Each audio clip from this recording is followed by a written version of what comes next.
السلام عليكم ورحمة الله وبركاته. أصحاب قاليقة وين سلام مل بدونك كجوكتان ولكن شافي جوري channel كداون سنة وشافي جوري فضل نوع سبتها channel سبسكرايب صار مقارنة جري شير ده أصحاب هذا اللي وذاك مع سنيدين.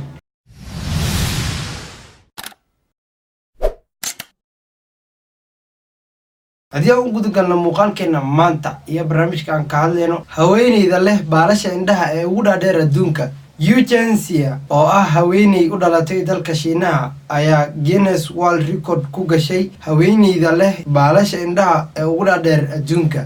baalasheeda indhaha waxay gaarayaan dhirirkooda 4.12 centimeter. waxay jebisay record oo hore ugu yaalay nin u dhashay dalka Ukraine oo magaciisu yahay Valery Smali. baalasha indhihiisuna ay gaarayeen 3 centimeter. shakhsiga labaad dhacdooyinka ugu yaabka badan waa yeelka ugu jir dhiska fiican Jim Arrington oo ka soo jeeda gobolka California. waxa lagu magacaabi karaa waa yeelka cajiibka ah. waxa uu jiraa 85 sano. wuxuu galay Guinness oo loo aqoonsaday sanadkii 2018 inuu yahay laacibka jirdhiska ee ugu da'da weyn adduunka. weli sportskan dibka badan kama aanu fariisan. waxa uu ka qayb galay 62 tartan oo sportska ah. waxa uu ku guuleystay 16 kamida tartamadaas. haweeneyda ugu cidiyaha dheer adduunka. dumar badan waxay jecel yihiin inay cidiyaha la baxaan, in cidiyaha lagu dadaalo oo la qurxiyo. dumarku aad bay ugu fiican yihiin. laakiin haweeneyda reer Mareykan Ayana Williams oo ka soo jeeda Texas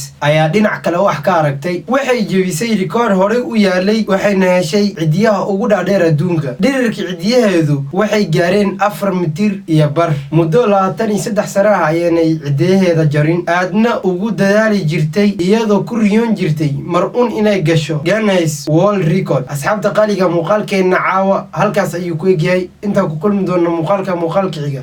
waa anigoo idin leh sidaas iyo nabadino.